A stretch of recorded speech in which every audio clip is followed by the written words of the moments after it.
رمضان رمضان رمضان رمضان رمضان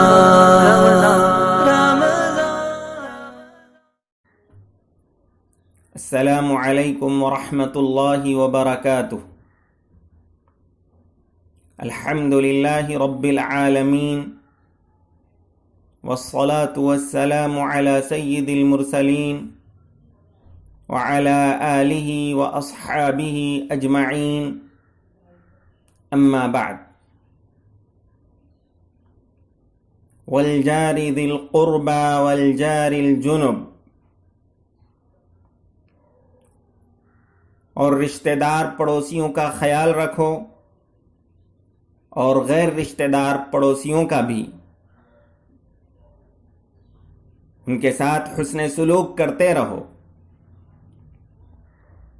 حضرات، اللہ تعالیٰ نے قرآن شریف میں پڑوسیوں کا خاص طور پر ذکر فرمایا اور ان کے ساتھ احسان کرنے اور اچھا برتاؤ کرنے کی ہدایت فرمائی۔ یہ اس بات کی دلیل ہے کہ پڑوسیوں کا خیال رکھنا اور پڑوسیوں کے حقوق کی ادائیگی نہایت ہی ضروری ہے، جس کے بغیر اللہ تبارک و تعالیٰ کی رضا حاصل نہیں ہوگی۔ اللہ کے رسول صلی اللہ علیہ وسلم نے صاف ارشاد فرمایا، واللہ لا یؤمن واللہ لا یؤمن واللہ لا یؤمن،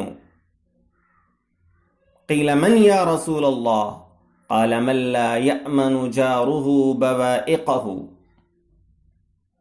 خدا کی قسم وہ مومن نہیں، خدا کی قسم وہ مومن نہیں، خدا کی قسم وہ مومن نہیں۔ پوچھا گیا کون یا رسول اللہ؟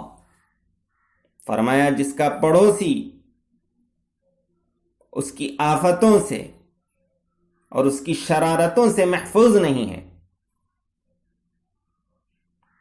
دوسری حدیث میں اللہ کے رسول صلی اللہ علیہ وسلم نے ارشاد فرمایا، من كان يؤمن بالله واليوم الآخر فليحسن إلى جاره، کہ جو اللہ پر اور آخرت کے دن پر ایمان رکھتا ہے وہ اپنے پڑوسیوں کے ساتھ حسن سلوک کرے۔ فی روایت فلا یؤذی جارہ، اور ایک روایت میں ہے کہ اپنے پڑوسیوں کو تکلیف نہ پہنچائے۔ ایک حدیث میں آپ نے ارشاد فرمایا، لیس المؤمن بالذی یشبع وجارہ جائع الی جنبہ، کہ وہ مومن نہیں جو خود سیر ہو کر کھائے اور اس کا پڑوسی اس کے پہلو میں بھوکا ہو۔ پڑوسیوں کے اتنے حقوق آپ صلی اللہ علیہ وسلم نے ارشاد فرمائے ہیں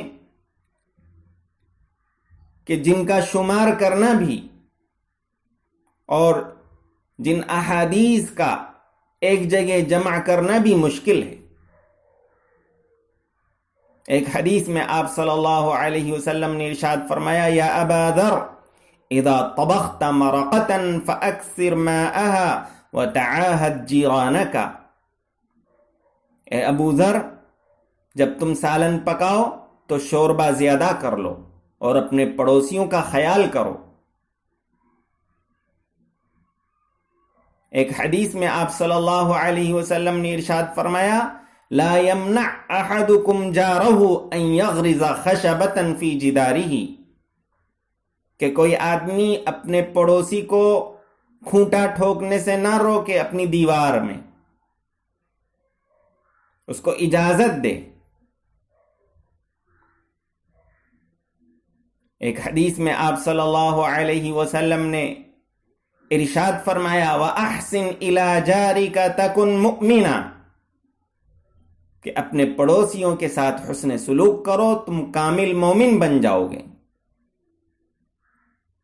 اور ایک حدیث جب میں نے پڑھی تو بڑا دل پر اثر پڑا۔ آپ صلی اللہ علیہ وسلم نے ارشاد فرمایا، اول خصمین یوم القیامت جاران،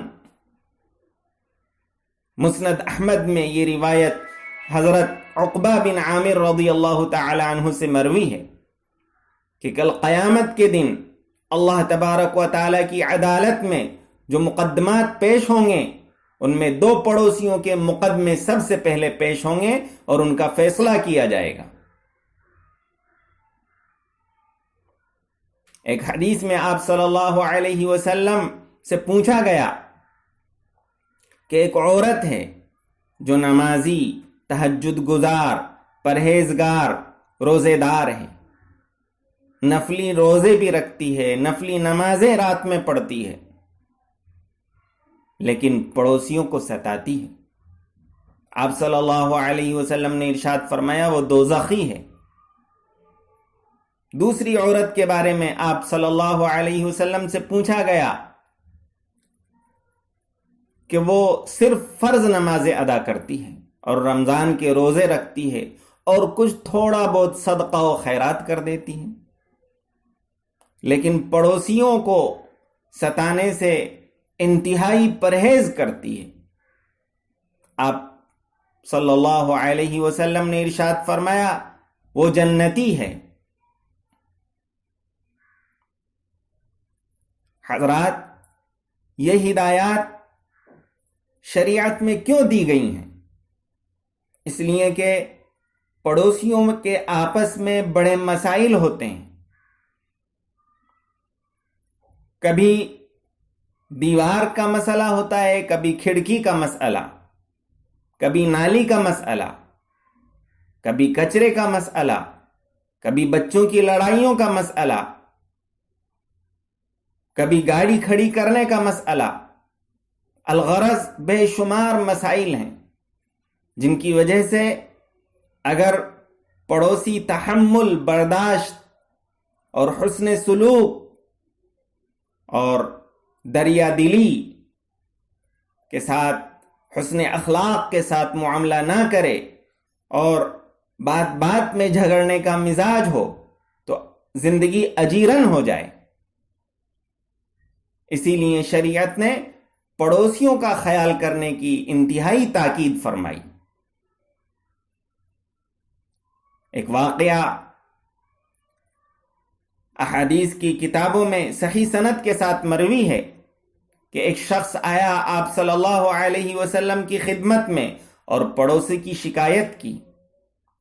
آپ نے ارشاد فرمایا صبر کرو۔ پھر اس نے شکایت کی، پھر تیسری بار شکایت کی۔ آپ نے فرمایا جاؤ اپنا سامان نکال کر راستے میں رکھ لو۔ اس نے ایسا ہی کیا کہ اپنے گھر سے سامان نکال کر راستے میں ڈال لیا۔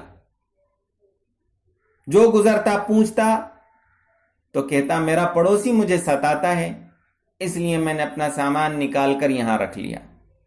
ہر شخص اس پر لعنت کرتا، بد دعا کرتا۔ بس اس تک بات پہنچی تو وہ آیا اور معذرت کر کے کہنے لگا کہ آج سے میں آپ کو نہیں ستاؤں گا، حضرت آپ خوش دلی کے ساتھ چلیے اور اب معاف فرمائیے، جو کچھ ہوا آج سے میں آپ کے ساتھ اچھا سلوک کروں گا۔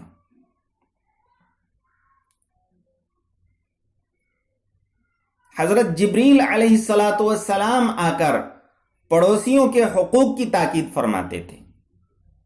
صحیح حدیث ہے، حضرت عائشہ رضی اللہ تعالی عنہ کی بخاری اور مسلم میں اور دیگر صحابہ سے بھی وہ مروی ہے۔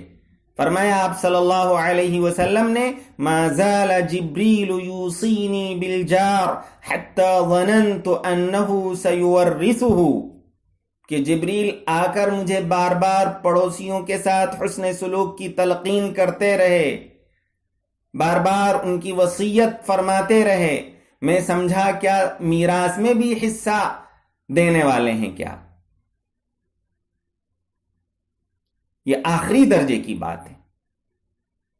اتنی تاکید فرمائی آپ صلی اللہ علیہ وسلم نے۔ اگر پڑوسی اچھے ہوتے ہیں تو زندگی خوشگوار گزرتی ہے، خوشی اور غم میں شرکت ہوتی ہے، اللہ کی رضا بھی حاصل ہوتی ہے اور دلوں میں بھی محبت قائم ہوتی ہے، سکون و اطمینان کی فضا چھائی رہتی ہے. لیکن اس کے برعکس اگر پڑوسیوں میں تنازع ہو، لڑائی ہو، جھگڑا ہو، انتشار ہو تو زندگی دوبھر ہو جاتی ہے. اللہ تبارک و تعالیٰ کی ناراضگی کا شکار آدمی ہوتا ہے اور اپنی زندگی میں بھی پریشانی کا سامنا کرتا ہے. ایک بزرگ ہیں ابو حمزہ سکری رحمت اللہ علیہ، ان کے اخلاق دیکھیے. وہ پڑوسیوں کا انتہائی خیال کرتے تھے اور اخلاق میں میٹھے اور شیریں تھے، اسی لیے ان کو سکری کہا گیا. سکر کے معنی شکر کے آتے ہیں. ان کی بات میں شکر ٹپکتی تھی، مٹھاس معلوم ہوتی تھی. ایک پڑوسی کو ضرورت پڑی، ابو حمزہ سکری رحمت اللہ علیہ کے ایک پڑوسی کو کسی ضرورت سے اپنا مکان بیچنا پڑا، تو انہوں نے اس کی قیمت دوگنی لگائی. خریدار نے کہا اس کی قیمت تو اتنی نہیں ہے. کہنے لگے آدھی تو اس کی قیمت ہے اور مزید ابو حمزہ سکری کے پڑوس میں ہونے کی وجہ سے محل وقوع بہتر ہے، اس لیے اس کی قیمت زیادہ کر رہا ہوں. جب یہ بات ابو حمزہ سکری رحمت اللہ علیہ تک پہنچی تو انہوں نے اتنی قیمت اس شخص کو ہدیے میں دے دی اور کہا کہ بس تم اپنا مکان نہ بیچو. یہ تھے ہمارے بزرگوں کے اخلاق. حضرات، آج ہمیں اپنی زندگی پر غور کرنا چاہیے اور اپنے رویے کو بدلنا چاہیے. کم سے کم درجہ یہ ہے کہ ہم کسی کو اذیت نہ پہنچائیں. دوسری بات یہ ہے کہ ان کی طرف سے پہنچنے والی اذیتوں کو برداشت کریں. تیسری بات یہ ہے کہ حسن سلوک کریں. سلام، دعا، عیادت، خوشی غم میں شرکت، ہدیہ، تحفہ. حضرت عائشہ رضی اللہ تعالی عنہ نے پوچھا کہ ہدیے میں کس کو مقدم کروں؟ اگر 2-3 پڑوسی ہیں تو کس کو ترجیح دوں؟ آپ صلی اللہ علیہ وسلم نے ارشاد فرمایا الی اقربہما بابا، الی اقربہما بابا، کہ جو